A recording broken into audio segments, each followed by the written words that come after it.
tengo la primera pregunta aquí. No vamos a decir quiénes las mandan para no quemar a nadie, ¿verdad? Para no hacer sentir mal a nadie tampoco.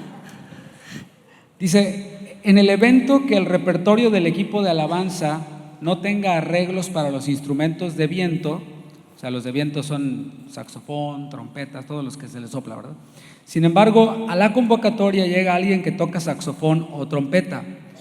¿Cuál es el proceso que se debería llevar a cabo para involucrar estos nuevos instrumentos al ministerio? ¿Qué recomendaciones y directrices ustedes darían tanto para el nuevo músico como para el ministerio? Bueno, no sé si tengo que interpretar la pregunta o se captó bien por allá. Más o menos se entendió. Creo que la pregunta aquí tiene que ver con alguien que toca algún instrumento de viento, saxofón, trompeta, etcétera, y normalmente los que llegan así pues no tienen una idea muy bien de qué es lo que van a hacer, cómo integrar ese instrumento a un grupo de alabanza como este, dentro de este formato. Por ejemplo, nosotros no tenemos uno, entonces ¿cómo le haríamos si a este grupo de alabanza le quisiéramos meter un saxofón, por ejemplo, una trompeta, un corno francés? Un fagot o algo así. Bueno, yo toco un instrumento melódico de todos los instrumentos que toco, que es la flauta irlandesa. Y mi hija toca un violonchelo. Son instrumentos melódicos, es decir, hacen una sola línea, no son armónicos, pueden acompañarse de otros instrumentos, pero yo creo que lo principal aquí es que haya una persona que pueda escribir para el instrumento. Probablemente es difícil para un grupo que apenas inicia, pero es indispensable. Si no, el mismo instrumentista puede idear algunas melodías que escriba en su cuaderno para que no sea, ¿cómo se llama? Disruptivo, que no distraiga. ¿Por qué? Porque hay un error que se comete, que cuando hay un instrumento así exótico, extraño, el grupo lo quiere tener. Yo quiero tener la trompeta, la que sea, pues, ¿no? Y entonces meten al de la trompeta y dice, pues tú toca, tú ponte allí, y en todo el servicio de la alabanza está escuchando la trompeta todo el tiempo. Y a lo mejor la persona no tiene un conocimiento armónico como para acomodar la melodía dentro de los acordes centrales de los que se están tocando, ¿no? Y aparte no se oye padre que en todas las canciones esté escuchando el instrumento, sino que la persona aprenda también si es que sabe improvisar, a meter sus arreglos en partes en donde no hay coro, en donde no distrae de otras líneas melódicas. ¿Qué tal si la guitarra también está haciendo un solo allí y de repente sale la trompeta? Y también que no en todas las canciones tiene que sonar. A veces que pueden ser 2 canciones o 3 y pues mantenemos tranquilo al de la trompeta o el de la flauta para que deje pues que todo corra en armonía, ¿no? Pues la directriz es esa, de que no pongan porque es un instrumento que está muy vistoso, porque muchas veces también esa es la motivación, ¿no? Entonces, instrumentos melódicos, así como hay algunos teclados secundarios que hacen instrumentos melódicos que no están presentes acústicamente, es lo mismo. O sea, no es estar tocando trompetas en toda la canción porque se oye ti, ti, ti, ti, ti. No, es en momentos muy específicos. Si no se sabe improvisar, mejor que apunte en qué momentos, qué notas son las que tiene que tocar para que no desarmonice con todo el equipo.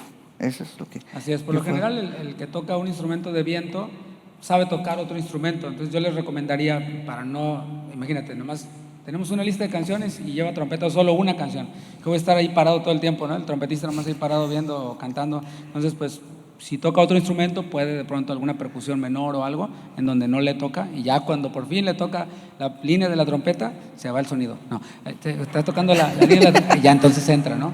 Así que bueno, puede ser una idea que yo pudiera, o recomendación, porque pide aquí algunas recomendaciones. También habla de directrices que le daríamos tanto para el nuevo músico como para el ministerio. Creo que ya lo diste, lo mencionaste algo ahí. No sé si el pastor Julio quisiera añadir algo al respecto en la experiencia en casa de oración, si han tenido ya trompetas o instrumentos así, y cuál ha sido la dinámica que han manejado. Sí, sí, bueno. Para arriba, ahorita lo prenden allá. Sí. Hay que subirlo. Pues sí, a ver. Sí, perdón, gracias. Sí, es exactamente lo que Pastor Benja y David están diciendo, lo que hemos experimentado ya ahí en Guadalajara, porque ya hay alguien tocando el saxofón, ya hay alguien tocando un violín, y ha habido varios instrumentos. Hay una flauta también, y la flauta, por ejemplo, se escucha de 7 cantos solo en 2. Pero, por ejemplo, la joven que toca la flauta, ella canta. Entonces está cantando y cuando le toca la flauta, pues ella hace su parte, ¿no?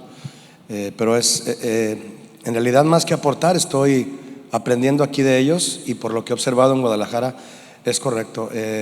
Cada instrumento de viento, lo mejor sería que llegue ya con sus líneas bien escritas, y aún así que el director pueda calificar y decidir si las líneas que trae escritas quedan bien en la canción o no. El instrumento no puede estar sonando en toda la canción, solo confirmo lo que el pastor dice. Sí. Gracias, Pastor Julio. Tengo una más. ¿Qué acciones o prácticas podemos implementar como grupo de alabanza para fortalecer nuestra comunión con Dios, tanto individualmente como en conjunto? Ya de entrada la pregunta me gusta mucho porque hay este interés, ¿no? Además de lo técnico, que la comunión con Dios se fortalezca en lo individual y también en conjunto, como grupo de alabanza. Adelante, pastores. Hay tiempo para aportar cada uno. Gracias. Sí, muy buena la pregunta para crecer espiritualmente. Bueno, hoy gracias a la tecnología hay una comunicación, es fácil comunicarnos, ¿verdad? Y es bueno tener un chat en el que yo creo que todos lo tenemos, en el grupo en el que estamos. Ahí se comparten, hay que tratar de que se compartan cosas serias, cosas del ministerio. A veces se usan los chats de redes sociales como WhatsApp, por ejemplo, para estar poniendo cosas chistosas y eso. Bueno, eso lo podemos hacer en otros chats en donde hay lugar para eso. Podemos estar alegres y compartiendo, pero ya en un chat en donde tiene propósito o como propósito compartir todos los asuntos espirituales, compartir ahí, supervisado, claro, por el que está administrando el chat, que le diga a alguien: mira, ahora tú puedes compartir un salmo ahí y lo que el Señor te habló. Eso es una idea nada más. En el ensayo, dedicar un tiempo a la meditación de la palabra. Muchos piensan que al no tener mucha experiencia en la predicación, encargados de la alabanza, dicen: pues ¿qué le voy a predicar al grupo de alabanza? Lo que el Señor te dé en tu devocional. Tienes que ir delante de ellos en un devocional personal en el que estoy seguro el Señor te va a hablar, a leer un salmo, a leer un pasaje de los profetas del Nuevo Testamento, del apóstol Pablo, y todo eso supervisado por tu pastor. Él sabe que tienes un crecimiento, compartirlo. El crecimiento espiritual de los ministerios es la parte vital del ministerio, ¿no? Lo dijimos en una de las predicaciones: sin discipulado no hay ministerios. Entonces les recomiendo siempre tomar un tiempo en el ensayo para que todos mediten la palabra, orar unos por otros, orar por los enfermos, que siempre haya esa búsqueda de unidad en lo espiritual, en las necesidades unos por otros, el carácter de la iglesia primitiva dentro del ministerio de alabanza. Y es así como el Señor va añadiendo cada día los músicos que han de ser salvos. ¿Ven? Entonces, aleluya. Es muy importante la promoción de la unidad, ¿verdad? Como menciona Julio, la convivencia sobre todo. Yo creo que deben tener tiempos también juntos, aunque parece algo trivial para la cuestión de nuestra comunión con Dios, pero la palabra de Dios sí dice que si nosotros tenemos comunión unos con otros, entonces nuestra comunión verdaderamente es con Dios, ¿no? Primera de Juan. Entonces es muy importante la cuestión de la promoción de la convivencia y de la unidad del grupo de alabanza. Si dices que tienes comunión con el Señor, ay sí, yo soy el chiqueado, yo tengo el poder y todo eso, pero estás mal con tus compañeros, realmente esa comunión pues no es una verdad, ¿verdad? Dice: haces a Dios mentiroso, ¿no? El que no anda en comunión unos con otros, en realidad no anda en luz. Entonces la unidad, la promoción de la convivencia en el grupo es muy importante también. Gracias.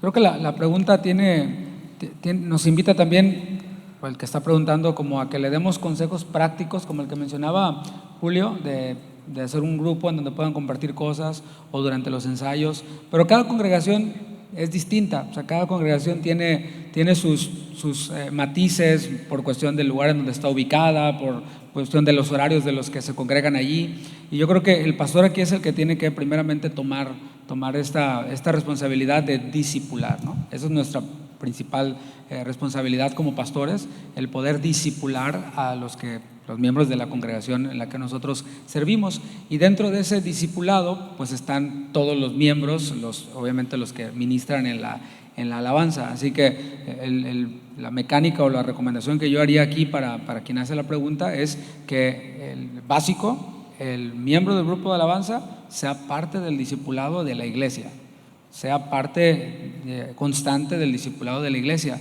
para que podamos ser discípulos antes de hacer cosas para Dios. Algunos quieren hacer cosas para Dios, pero el discipulado no les interesa. Bueno, pues no hay lugar allí, no hay espacio para poder servir. Eso sería. Y ya si la congregación tiene más tiempo, o tiene ¿cómo se le llama?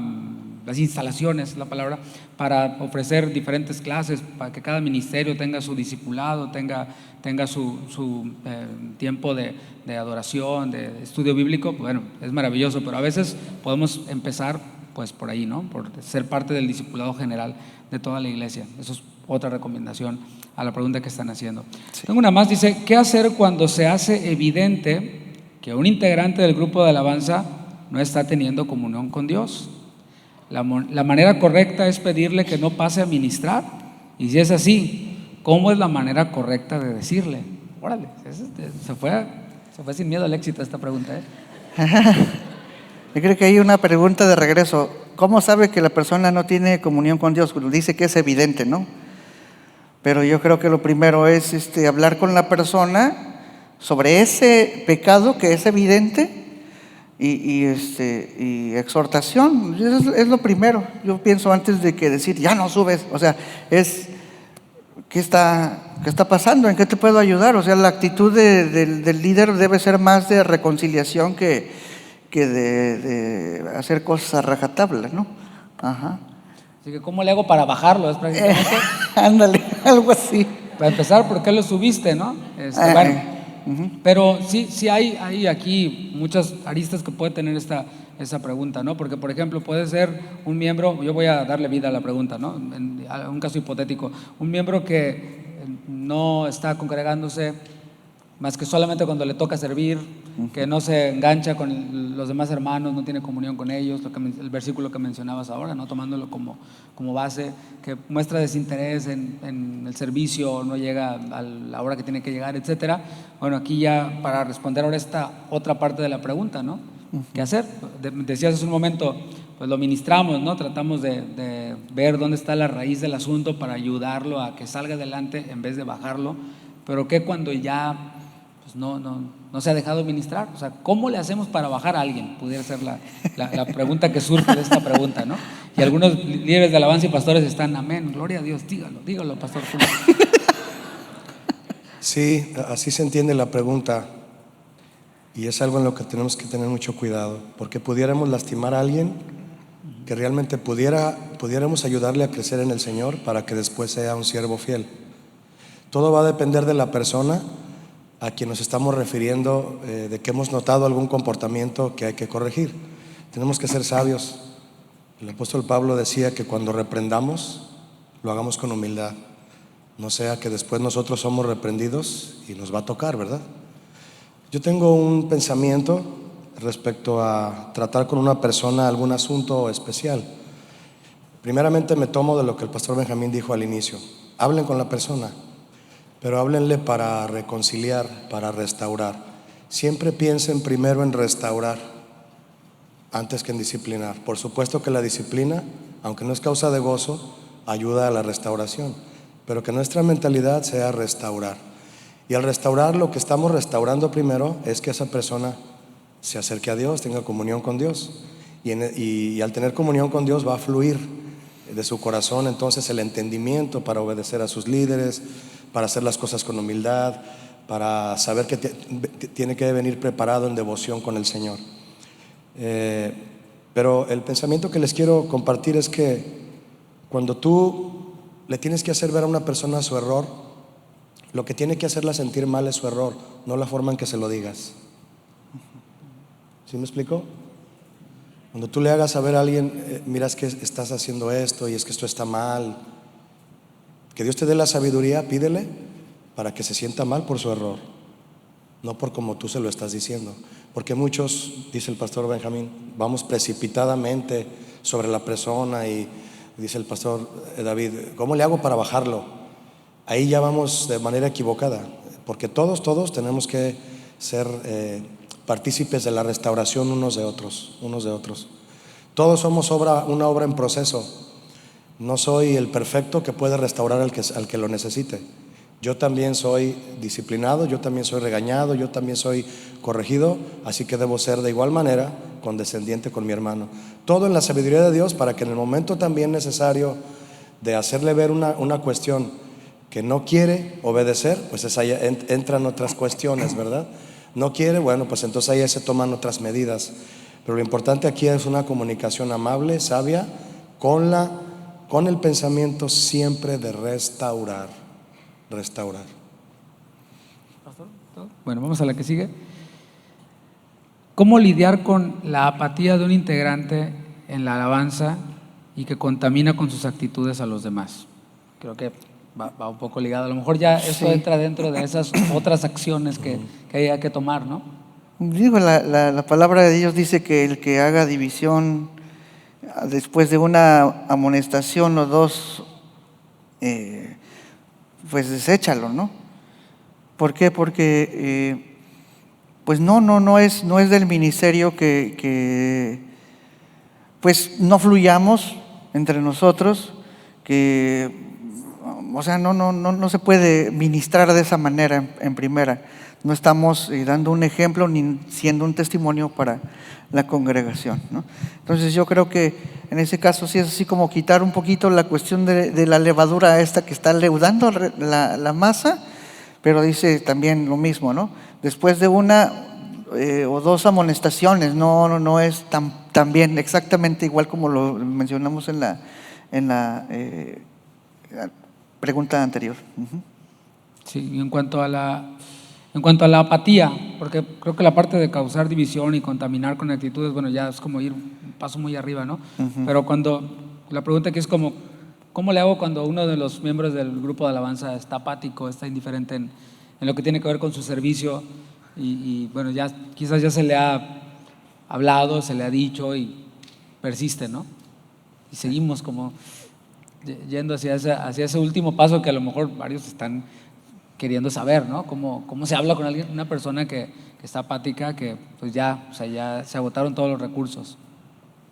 Bueno, a lo mejor va a llegar el momento en el que sí habría que pedirle que se siente a recibir, que tome un receso, ¿no? En enero, el pastor Toño Ortiz dijo algo que tocó mucho mi corazón. Él se refería, en un ejemplo, a una persona que llegó el momento en su vida en el que fue movido de un ministerio a otro, o más bien fue descansado de un ministerio, y él sentía que Dios lo iba a mover a otra área de servicio a Dios. Y le dice al pastor Toño, es que siento, ahora que salí de ese ministerio y me cambié para acá, siento que no estoy haciendo nada. Y dice el pastor Toño Ortiz que le dijo, pero ve todo lo que Dios está haciendo en ti. Entonces, cuando la persona es disciplinada y cesada por un momento de su labor ministerial, es para que reciba y se dé cuenta de lo que Dios quiere hacer en la persona. A veces sentimos que cuando nos bajan del ministerio por alguna razón de disciplina, o sea, decir, es que no voy a estar haciendo nada, y piensan que al no estar en la plataforma ya no tienen por qué estar en la iglesia. Todo eso se les tiene que explicar. Siempre va a haber personas que se van de la iglesia hablando mal de quienes los disciplinaron. Pero si nosotros cuidamos tratar el asunto con sabiduría, bíblicamente, y que la disciplina sea la que el Señor quiere, si se van hablando mal de nosotros, bueno, con todo amor y respeto, pero es un problema que ellos están causando a sí mismos, y esperamos que el Señor les hable y les corrija en lo que ellos están mal. Pero los que aceptan la corrección y se bajan y se sientan y saben que Dios va a empezar a hacer una obra en ellos, un estate quieto, ¿verdad? Pero yo voy a hacerte algo. Es como alguien que van a operar, lo van a intervenir quirúrgicamente, lo van a anestesiar, no va a estar haciendo nada, pero van a estar trabajando en él. Entonces debemos entender que a veces ese tiempo es necesario y tenemos que ser sabios cuando lo implementamos sobre alguien.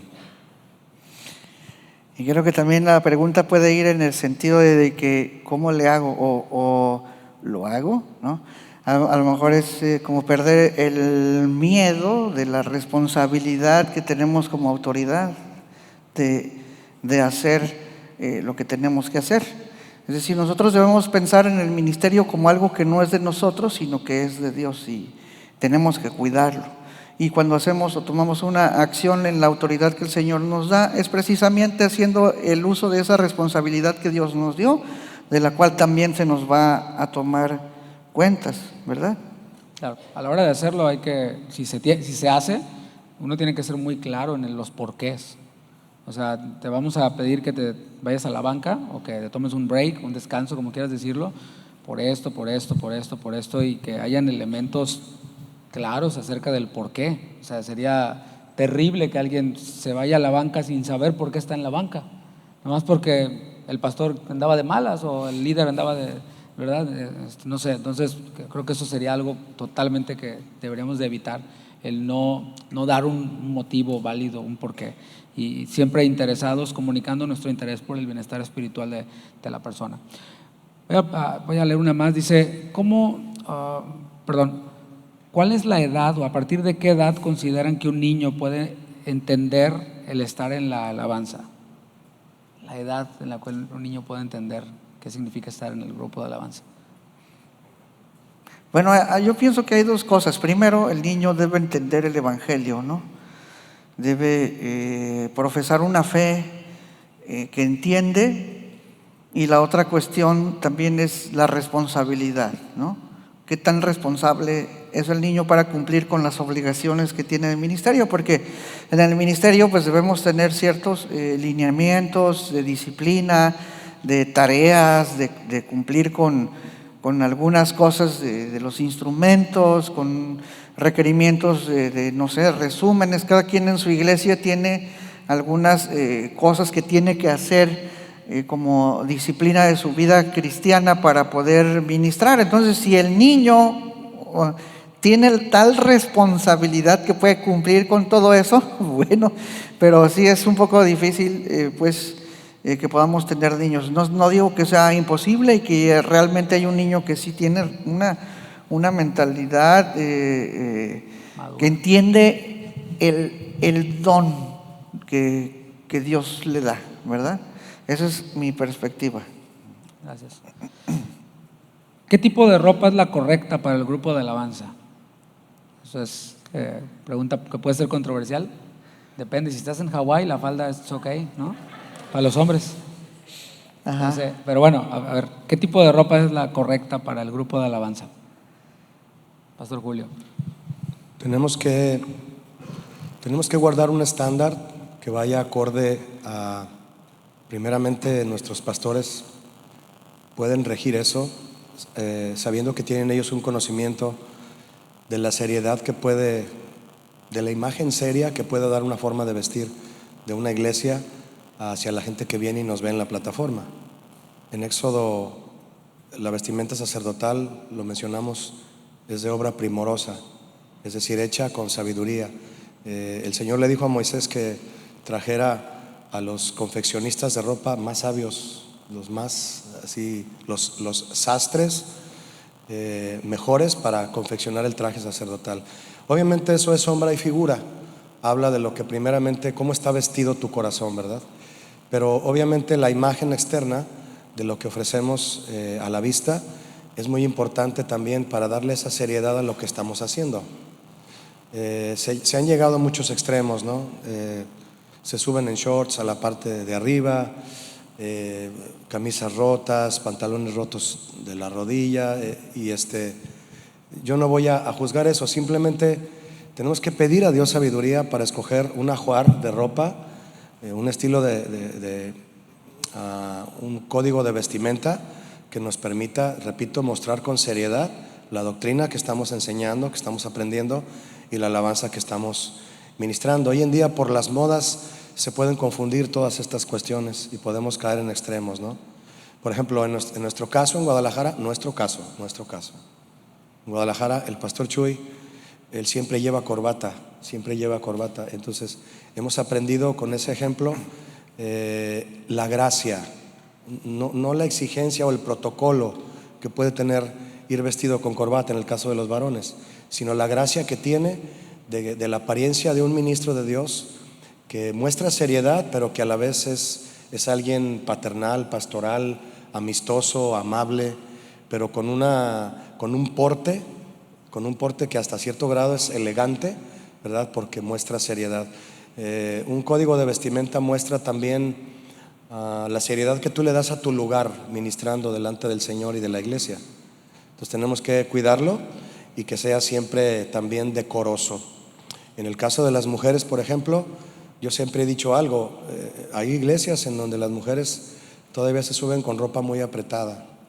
El apóstol Pedro les dijo que deben de vestirse decorosamente.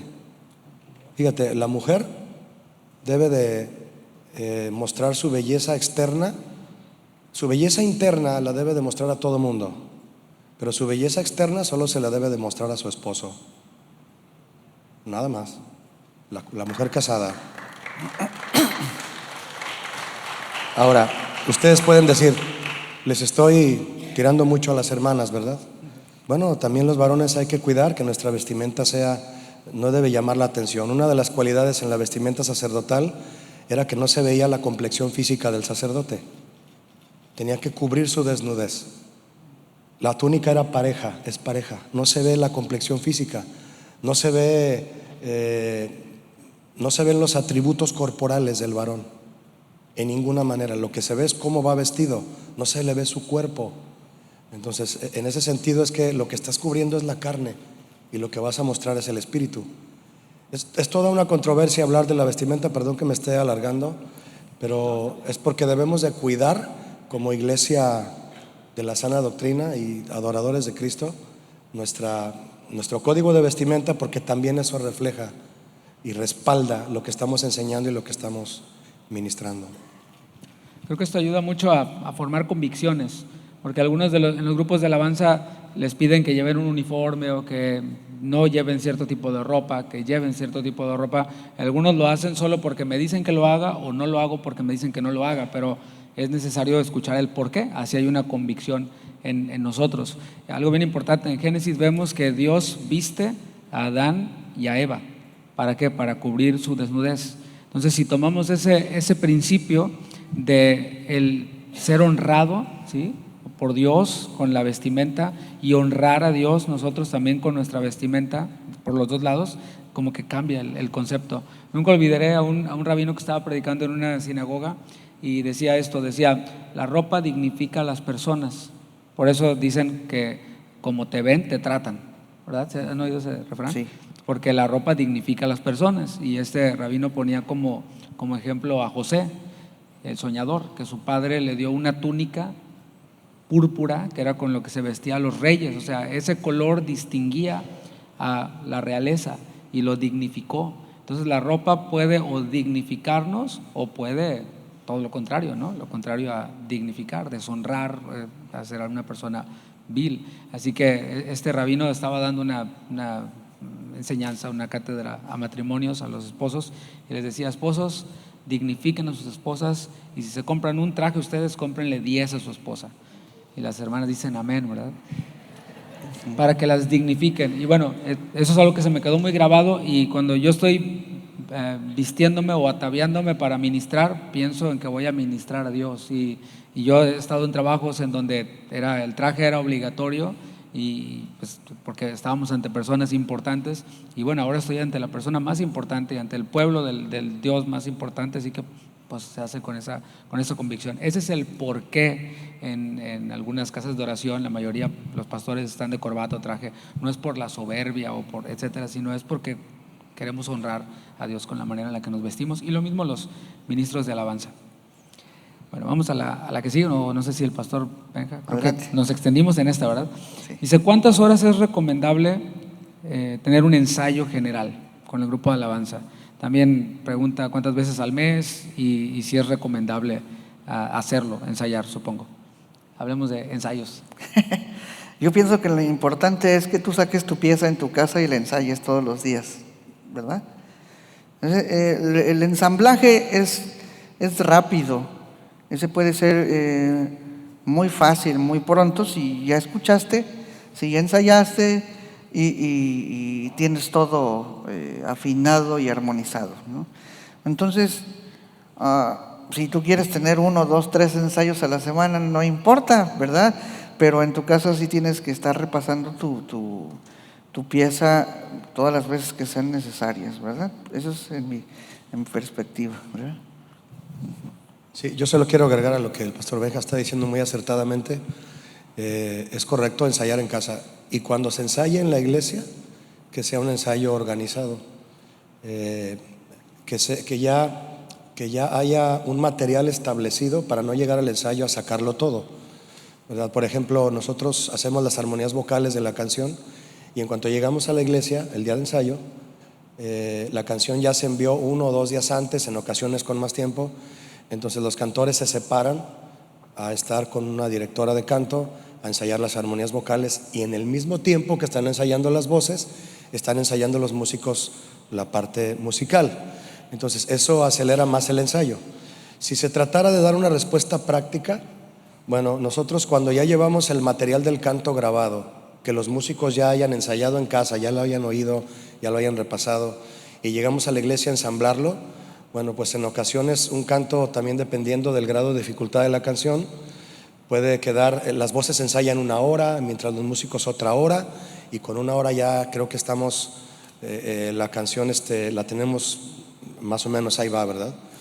Y en la siguiente hora ensamblamos todos juntos y afinamos detalles. Oye, se oye raro aquí, corrige esto, creo que aquí no estás tocando bien, creo que aquí el bajo mejor hay que poner esta nota. Es decir, algunos sobrearreglos que pueden mejorar. Un promedio de 2 horas, pero no lo puedo estandarizar. No sé si aquí mis pastores lo pudieran estandarizar, pero es un promedio nada más para darles una idea, ¿verdad? Si me estoy equivocando o si estoy diciendo algo fuera de serie, pero nosotros tenemos un promedio de 2 horas para poner una canción con un grado de dificultad medio, ¿verdad? Si es una canción que compuso Benja, pues tardamos 1 mes, ¿verdad? Entonces, para que se vayan preparando, por favor. Muy bien, creo que lo que se tocó es clave, ¿no? Que cada integrante sepa qué es lo que va a hacer cuando llega el ensayo. O sea, el ensayo no es para aprender una canción nueva o para llegar a ver qué sale, ¿no? No, el ensayo es para ensamblar lo que ya cada uno en lo individual ensayó. Así que llegar a un ensayo a aprender la canción me parece pues una actitud no muy buena, que es como falta de respeto para los demás, porque así se pueden ir 10 horas en un ensayo con alguien que no se está aprendiendo apenas la canción que van a ensayar. Muy bien, bueno, tengo aquí una pregunta que está un poquito más teológica, sobre Éxodo 33, 18 al 23. Dice: cuando Moisés le dijo a Dios: te ruego que me muestres tu gloria, Dios dijo: no podrás ver mi rostro, porque no me verá hombre y vivirá. Y Dios lo puso sobre la peña. ¿Qué es la peña?, pregunta. No sé si se captó bien, o si quieren buscar el pasaje de Éxodo 33, 18 al 23. Bueno, yo pienso que decir que la peña es algo es una conjetura, ¿no? Es una especulación. Muchos pueden decir que es Cristo, que por ejemplo también hay otra roca en el Nuevo Testamento donde dice que el que funda su casa sobre la roca es comparado con un hombre que tiene las palabras de Dios y las cumple. Y algunos dicen que la roca es la palabra, pero de la otra persona también se dice que tiene las palabras, las mismas palabras, pero que no las hace, y le compara a una casa que está sobre la arena. La persona tiene la palabra. Entonces, ¿qué es lo que significa la roca? Algunos dicen que es Cristo, pero la verdad es que la analogía es tan sencilla como decir: el que fundó algo sobre algo sólido no se va a caer, y el que fundó algo sobre algo que está móvil, pues se va a caer, ¿no? Y es decir, tienes la palabra, no la practicas, te vas a caer. Tienes la palabra y la practicas, vas a ser firme, aunque realmente la roca no tenga un significado en sí, ¿no? O que Moisés haya sido escondido en una roca. Para mí es muy peligroso hacer analogías de algo que está muy claro, ¿no? Yo uso analogías, pero ficticias como la del partido de fútbol y todo eso, ¿no? Pero esas son cosas que no están haciendo una alusión directa a figuras que están en la Biblia, ¿no? San Agustín de Hipona utilizaba un montón de analogías muy exóticas y de repente sacaba algunas cosas fuera de contexto. Por eso es peligroso que vayamos con interpretaciones que son más especulaciones en mi perspectiva, ¿verdad?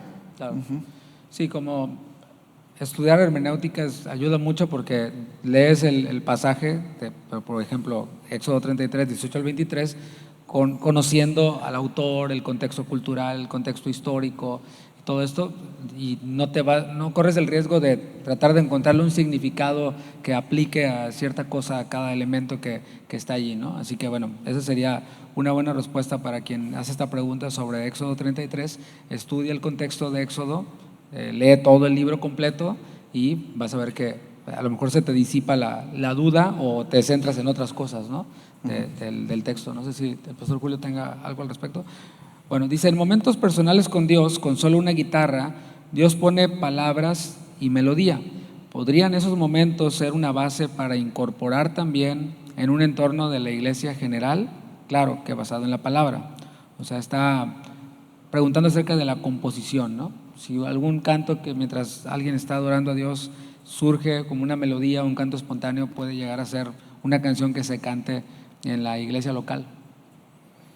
Pues yo pienso que sí, porque, bueno, está hablando a la persona y a lo mejor hay personas que están pasando por la misma situación que tú estás pasando y pues puede ser una inspiración realmente que viene de Dios para alentar, ¿para qué? Para exhortar, para consolar y para edificar a una persona, ¿no? Igual pasa con las necesidades de la iglesia local. Alguien está recibiendo algo del Señor para compartir a la iglesia local, algo que Dios quiere decir, exhortar, consolar o edificar, ¿verdad?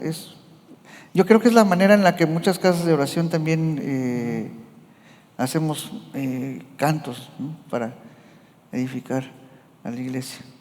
Y por ahí te está también preguntando más o menos lo mismo que estás diciendo, ahí ya lo respondiste, de si las iglesias deberían componer canciones de acuerdo a las necesidades de cada iglesia y la dirección en la que Dios está llevando a cada iglesia en cuanto a la escritura. Yo diría que, por supuesto, eso es algo muy bueno. O sea, si eres director de alabanza y tu pastor está dando una serie sobre la sabiduría, pues sería bueno que buscaras canciones que apoyen la enseñanza que está dando tu pastor en tu iglesia, y si no las hay, pues que puedas componer, que le pidas al Señor esa inspiración, esa gracia para poder componer cantos y se amalgama muy bien, ¿no? O sea, hay congregaciones en donde no se sabe qué es lo que el pastor va a predicar, ¿no? Que es de manera temática la predicación. Bueno, ahí como que te toca escuchar y ya después para la administración pues ya cantas algo alusivo. Pero cuando tienes la ventaja de que ya sabes qué es lo que tu pastor va a estar predicando, en la temática que va a estar predicando por cierto tiempo, pues tienes tiempo para buscar. Y eso nos ayuda a ir en un mismo sentir, no que vaya el predicador por un lado, el pastor, y el ministro de alabanza por otro lado, nomás porque estoy cantando las que están de moda y las que hay secuencias en internet que puedo bajar y no tienen nada que ver, ¿no? La idea del culto en la iglesia primitiva, si vamos a la iglesia primitiva, no estaba dividido en partes. O sea, nosotros lo dividimos, ¿no? El tiempo de alabanza, el tiempo de las lentitas, el tiempo de los anuncios, el tiempo de la predicación. Y no, ellos lo tenían como el ministerio de la palabra y el ministerio de la mesa, de la comunión. Era un solo, todo era parte, y deberíamos de tener esa idea, que no esté dividido nuestro culto, sino que sea todo de principio a fin, un solo servicio a Dios, y que la alabanza complemente a la palabra, y que la palabra también se traiga de la experiencia que se vivió en la alabanza. Eso trae vida a la iglesia. Digo, no sé si quieran añadir algo más al respecto de las composiciones. Bueno, muy bien. Tengo una última pregunta aquí. Mira, estamos terminando el tiempo en el que habíamos previsto. Me voy a saltar la pregunta controversial que discutimos allá atrás. Estábamos pensando si lo añadíamos o no lo añadíamos. A ver, permítame un segundo. La capacitación ministerial debería incluir la instrucción de toda la parte técnica que se aplica en una congregación. O sea, si las iglesias deberían de proveer clases o proveer talleres para capacitar a los que sirven en los diversos ministerios. ¿Qué pueden decir de eso, sobre eso, pastores? No es obligatorio, ¿verdad? No es obligatorio. Aparte, no todos en la iglesia tienen la capacidad para enseñar, ¿sí?